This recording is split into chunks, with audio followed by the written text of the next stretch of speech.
This story took place a few years ago. My ex-husband and his family were beyond belief. My co-sister-in-law and I decided to retaliate against such husbands and in-laws. We gave them a taste of their own medicine. My name is Amy. I'm a stay-at-home wife. My husband's name is Tom. The marriage life I had imagined was nothing like it turned out to be.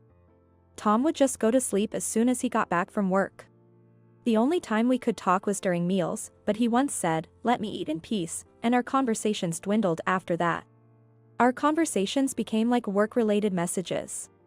Discussing what time he would be home or saying he didn't need dinner because he would be late from work. I started to wonder if this is what marriage is supposed to be like. Then, I witnessed the outrageous behavior of my husband and his family. Tom's family doesn't attend funerals at all. When my father passed away 3 years ago, not even my mother-in-law, father-in-law, brother-in-law, or even Tom attended the funeral. But I was too busy with the sudden event to point out that attending funerals is the norm. During this time, only my co-sister-in-law attended and helped me a lot. Sadly, her mother passed away 2 years ago, but again, none of Tom's family, including my brother-in-law, attended the funeral. Yet, I was the only one expected to attend. I didn't mind attending, as I still remembered how she helped me during my father's funeral and wanted to help in any way. But why didn't my brother-in-law or Tom's family attend the funerals? There was a reason. On the day of the funerals, Tom's family had already planned a family vacation. I thought they would cancel the trip, but instead, they went on the vacation without attending the funerals, leaving me to attend my co-sister-in-law's mother's funeral alone. Thinking about it makes my anger surge. I could somewhat understand my in-laws not attending my father's funeral 3 years ago, but I couldn't forgive Tom for not attending. We had visited my family during the holidays and even traveled together a few times. Being an only child, my father had treated Tom like a son. That's why I couldn't forgive him. The same goes for my brother-in-law. My co-sister-in-law's mother was a very kind person, even to me. Why didn't Tom's family attend the funerals? It was natural to question that. I once asked Tom and my brother-in-law, "Why don't you attend funerals?" "Well, we're not blood related." I couldn't believe my ears, but that's exactly what they said. "We're not blood related, but we're married, so we're connected, right? They're your in-laws, so they're family, aren't they?" I said this, but neither of them would listen. No matter how much I tried to convince them, they just didn't see what was wrong with their attitude. Then they bluntly said, "They're not our real family, so why should we bother going?" Realizing that nothing I said would make a difference, I gave up. I even started to wonder if I was the one who was wrong, so I decided to talk to my co-sister-in-law, Ellie, about it. Ellie is my brother-in-law's wife. I told her exactly what my husband and brother-in-law had said. Ellie was shocked to hear their reasoning. She expressed her own dissatisfaction and anger towards my husband's family. "I just can't forgive them.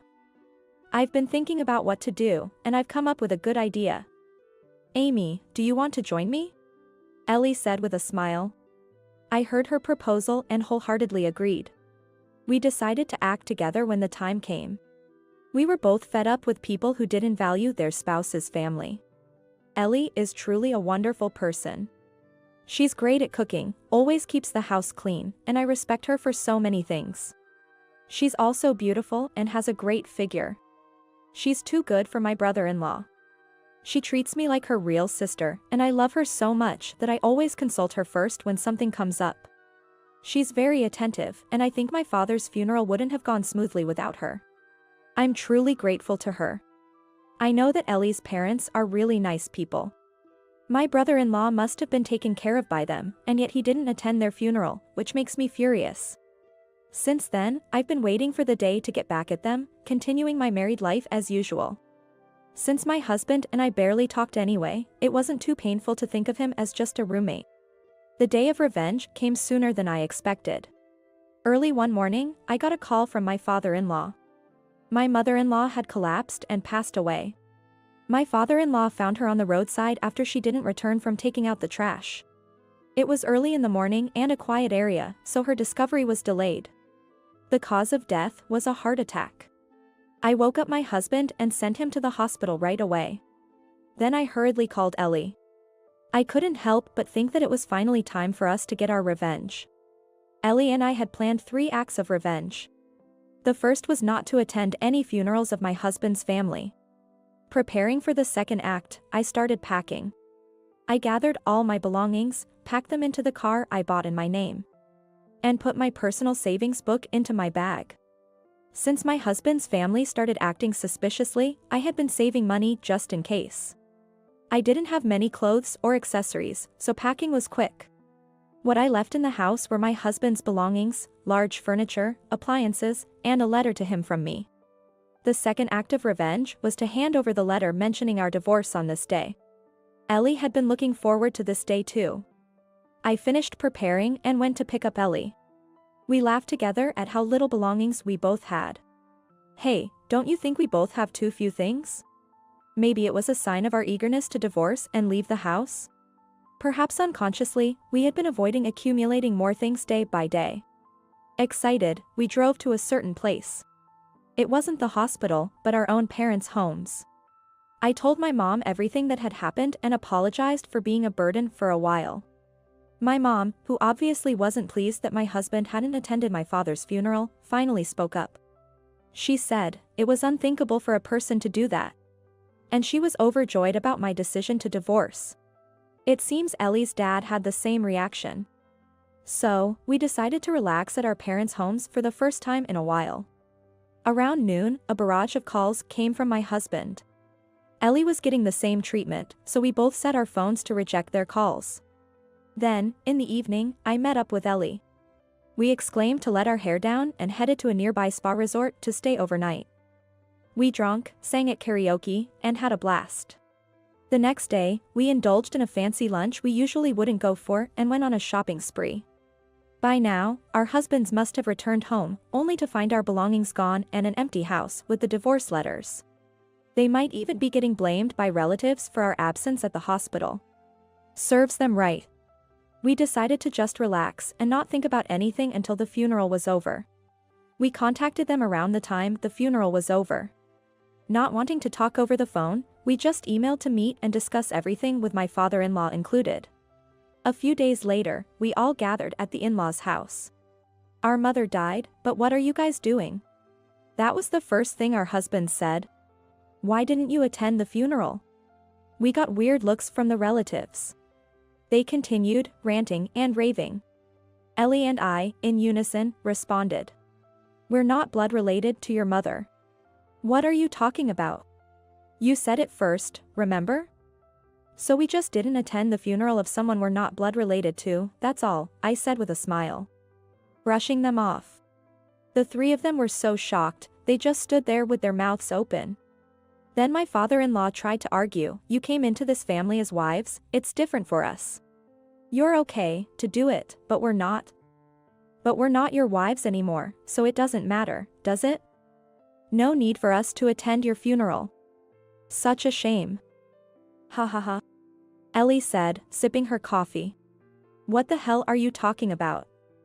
The husband started to get angry. Did you do anything when our parents died? Do you know how much we've put up with? We can't spend our lives with people who can't even value their wives' families.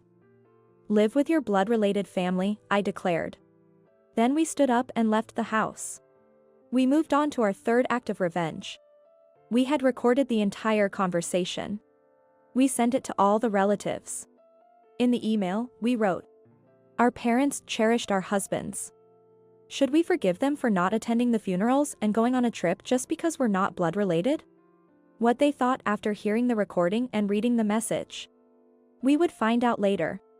After that, we didn't want to deal directly with my husband's family, so we left everything to our lawyer, Mike, to proceed with the divorce. It's always best to leave it to the professionals. Despite my husband and father-in-law's grumbling, the divorce was finalized smoothly. Thanks to Mike's expertise, I even received a small amount of alimony. Luckily, neither my brother-in-law's family nor ours had children, so the divorce went more smoothly than expected. Since they were the kind of people who could go on a trip and enjoy themselves even after their in-laws' deaths. They probably weren't too attached to us. It's a bit frustrating to think about, but we felt refreshed being able to separate cleanly. My ex-husband, after our divorce, turned his house into a mess since he was never good at housekeeping. He didn't even know when to take out the trash.